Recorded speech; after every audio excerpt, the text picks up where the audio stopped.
काल सन्माननीय राजसाहेबांना भेटले त्यावेळेला जी ड्रग इन्स्पेक्टरची परीक्षा तो MPSCचा पेपर कसा फुटला हे त्यांनी आणि त्यानंतर राजसाहेबांनी ते सगळं म्हणणं ऐकून घेतलं आणि त्यानंतर गेले अनेक दिवस त्यांचा जो प्रलंबित अहवालच गृह विभागाकडनं येत नव्हता तो काल रात्री 22 तारखेला जो पेपर होता त्याच्या आधी 20 तारखेला हा पेपर फुटलाय। मग आमचा प्रश्न असा आहे आणि परीक्षा रद्द केली असं काल त्यांनी जाहीर केलं। मग पेपर फुटला होता तर मग FIR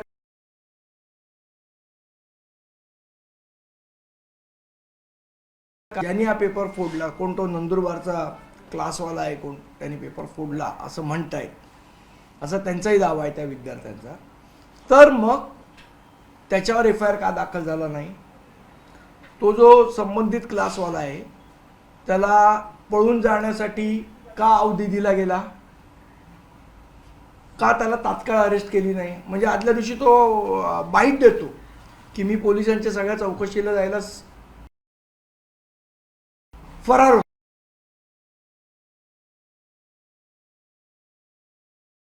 केली, मग त्याच्यावर FIR का नाही झाला? या सगळ्या आणि हा प्रश्न आम्ही सरकारला विचारतो। मुळात आता तर गेले बरेच दिवस हा सगळा प्रश्न प्रलंबित होता। ज्या अहवालाबद्दल किंवा ज्या चौकशीबद्दल तुम्ही बोलताय ते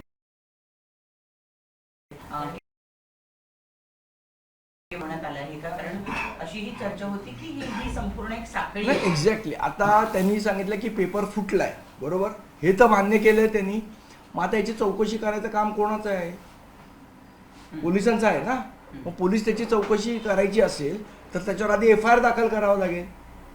भले तुम्हाला माहीत नसेल की एक्झॅक्ट कोणी फोडला तर अज्ञात व्यक्तीविरोधात FIR दाखल करून चौकशी करू शकता। यातली ही जी कायदेशीर प्रोसिजर आहे ही पोलीस का करत नाहीये? कोणाला पोलीस वाचवण्याचा प्रयत्न करतायत याच्यामध्ये?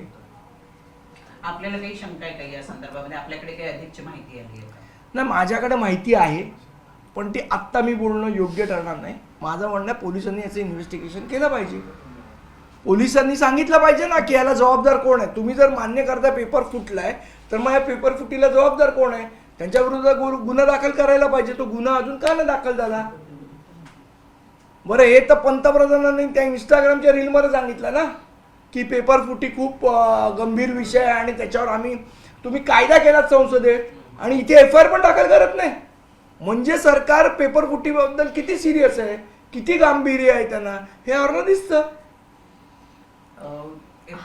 ही जी परीक्षा रद्द केली आहे त्याची आता फेर परीक्षा जेव्हा घेतली जाईल तेव्हा तरी त्याच्यामध्ये पारदर्शकता तेव्हाचं तेव्हा बघू। आता जे झालंय त्याचं काय निस्तरणार ते सांगा। या प्रकरणामध्ये कुठल्या कुठल्या संदर्भामध्ये गुन्हे दाखल केले गेले पाहिजे अशी आपली मागणी आहे? कुणाकुणावर गुन्हे दाखल केले गेले पाहिजे? मुळात पहिलं तर एक FIR दाखल झाला पाहिजे की बाबा पेपर फुटलाय आणि त्यानंतर पोलिसांनी इन्व्हेस्टिगेट केलं पाहिजे की हा कोणामुळे फुटलाय। त्यांनी त्या मुलांनी पुरावे दिलेले आहेत। ती कुठली एक मुलगी होती तिच्या WhatsApp चॅट्स दिलेले आहेत की बाबा तिच्याकडे अगोदर पेपर होता, मग त्या मुलीला बोलवून तिची चौकशी केली पाहिजे की तिला कुठनं पेपर आहे। या सगळे धागेदोरे कोण जुळवणार? पोलीसच ना। काय आता पोलीस हे काम करणार नसेल तर मग आम्हाला अधिकार द्या, आम्ही इन्व्हेस्टिगेशन करू। संदीपजी, MPSCने जे प्रसिद्धीपत्र काढून ही परीक्षा रद्द करण्याची घोषणा केली त्यामध्ये असं म्हटले की मुंबई पोलिसांच्या प्राथमिक तपासामध्ये पेपर एका मुलाकडे उपलब्ध होता अशा फाइंडिंग्स मध्ये समोर आला आणि त्यानंतर आम्हाला तो अहवाल प्राप्त झाला। तर असं मुंबई पोलिसांच्या तपासात समोर आलं तर पोलिसांनी गुन्हा का दाखल केला? एक्झॅक्टली आमचाही प्रश्न तोच आहे की FIR का दाखल झाला नाही अजून? आता प्राथमिक तपासाअंती जर सिद्ध होतंय तर FIR दाखल व्हायला पाहिजे। त्यालाच फर्स्ट इन्फॉर्मेशन रिपोर्ट असं आपण म्हणतो ना। मग ती फर्स्ट इन्फॉर्मेशन तो जो तक्रारदार आहे ऋषिकेश त्यांनी तुमच्याकडे ऑलरेडी तक्रार दिली, तुम्ही आता वाट कसली बघताय FIR दाखल करायची? तुमच्याकडे तक्रारदार आहे, तुमच्याकडे पुरावा आहे की पेपर फुटलाय, मग FIR का दाखल होत नाही? कोणाची वाट बघतायत किंवा कोणाला वाचवण्याचा प्रयत्न सरकार करतंय? हा आमचा प्रश्न आहे याच्यामध्ये। संदीपजी, काही महाराष्ट्रामध्ये 3 दिवसांपूर्वी एक अत्यंत दुर्दैवी घटना घडली की इन्क्युबेटरमध्ये NICU जे आहे त्याच्यामध्ये 3 बाळांचा दुर्दैवी मृत्यू झाला तोडफोड. मध्यंतरी तुम्ही एक बातमी दिली होती किंवा एक पत्रकार परिषद घेऊन महाराष्ट्रातल्या ग्रामीण भागातल्या विशेषतः आरोग्य व्यवस्था किती ढिसाळ आहे याची माहिती दिलेली होती. त्यात पुढे काही झालंय का? बघा, त्यावेळेलाही आम्ही तक्रार केली होती की ज्या पद्धतीने व्हेंटिलेटरची खरेदी केलेली आहे आणि त्या व्हेंटिलेटरचे टेक्निकल स्पेसिफिकेशन्स जी आहेत त्याच्या संदर्भात चौकशी करण्याचा आम्ही त्यांना विनंती केलेली. त्याप्रमाणे त्यांनी ती चौकशी समिती त्याच्यात नेमली होती. आता त्या चौकशीची समितीचा अहवाल अजून प्रलंबित आहे. तर त्या संदर्भात शासनाने आता हे केलं पाहिजे की ते व्हेंटिलेटर सदोष होतं का. ज्या अर्थी व्हेंटिलेटरमध्ये स्फोट झाला त्या अर्थी त्या टेक्निकल स्पेसिफिकेशन प्रमाणे व्हेंटिलेटर नव्हतं का, आणि जर नव्हतं तर मग त्याच्यावर काय कारवाई केली. मला असं वाटतं हा जो चौकशीचा अहवाल आहे तो आरोग्य खात्याने त्वरित प्रसिद्ध केला पाहिजे. त्यावेळेला तुम्ही केवळ एका विभागापुरतं नाही तर महाराष्ट्रभरामध्ये कशा मग पद्धतीने महाराष्ट्रामध्ये ज्या पद्धतीने व्हेंटिलेटरचा टेंडर घोटाळा झाला आणि त्यामध्ये चढ्या भावाने व्हेंटिलेटर विकत घेतली आणि चढ्या भावाने व्हेंटिलेटर विकत घेऊन जर ते आमच्या जीवाशी खेळणार असतील तर मला असं वाटतं ह्याचा जो चौकशी अहवाल त्यांनी जो केलेला आहे आरोग्य खात्याने तो जाहीर केला पाहिजे. प्रकाश आंबेडकरांनी याचं उत्तर दिलं पाहिजे.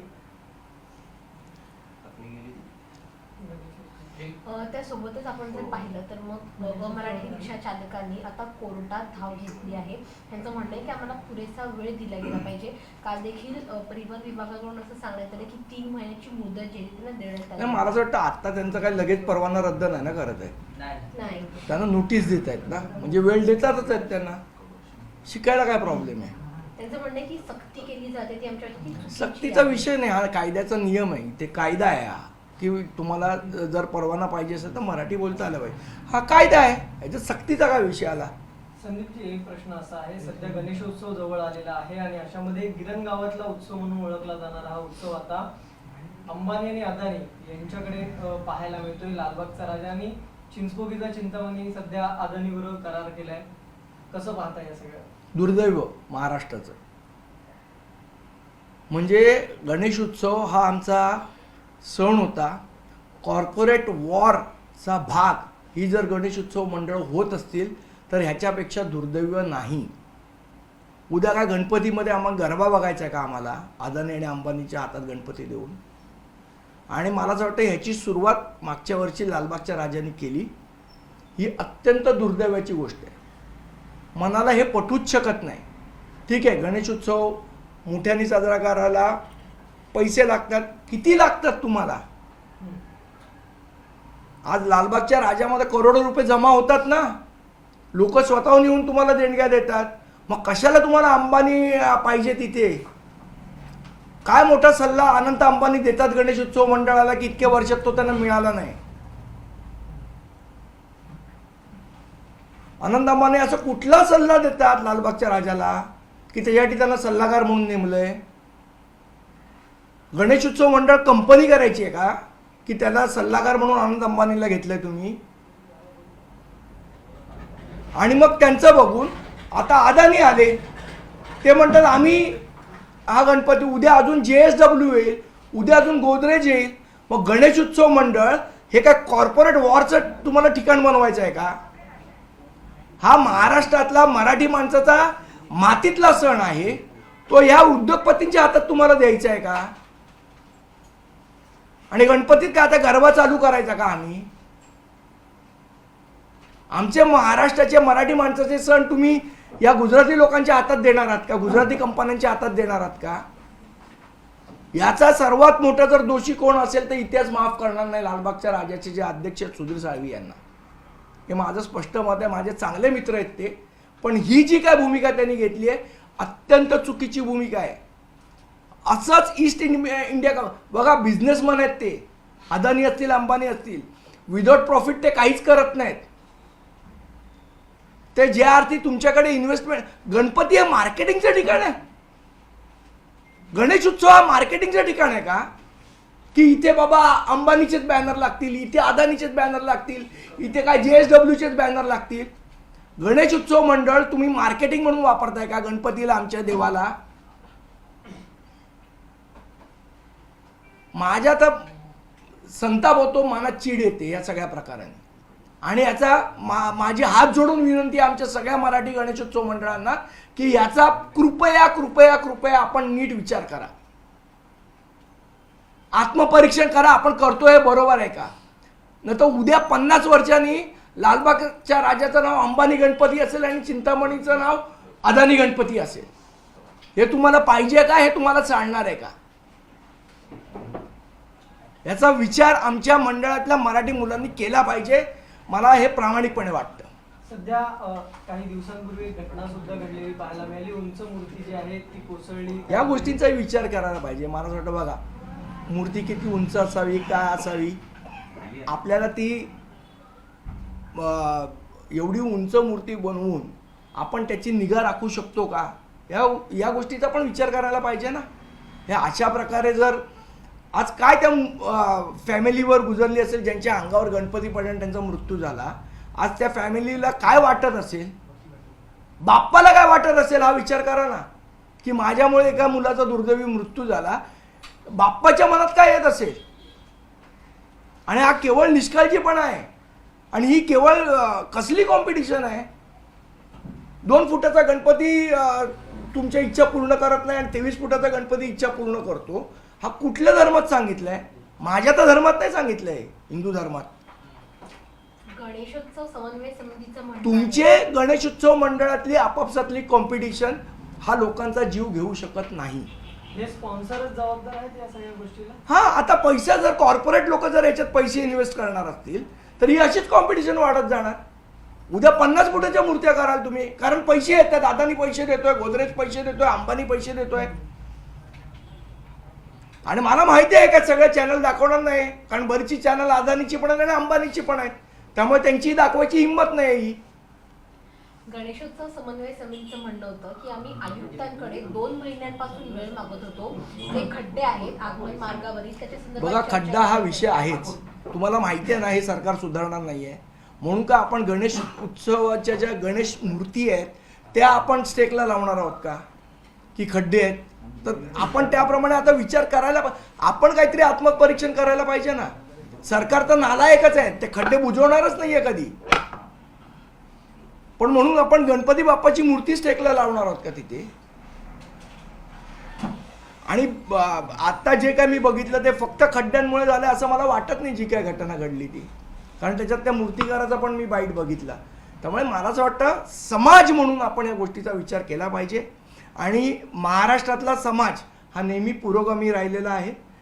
धर्मामध्ये सुद्धा वारंवार बदल आपण ज्या गोष्टी चुकीच्या असतील त्याच्यामध्ये केलेले आहेत. फक्त हिंदुत्वाच्या नावाखाली मला असं वाटतं काही चुकीच्या गोष्टी होता कामा नाहीत. संदीपजी, आणखी एक मुद्दा, शेवटचा मुद्दा. काल कंत्राटदार जे आहेत ते सुद्धा येऊन भेटून गेले मनसे अध्यक्ष राज ठाकरे यांना. असं कळत आहे की एका कंत्राटदारानं काल संध्याकाळी आत्महत्या केलेली आहे. मला असं वाटतं दुर्दैवी गोष्ट आहे. बघा, ज्या कंत्राट तुम्ही म्हणता आम्ही विकास करतो म्हणजे काय करता तुम्ही? कामं करून देता लोकांची. कामं कशाच्या माध्यमातून करून देता? हे बाबा, तू बोलतोस तर तू बोल. मग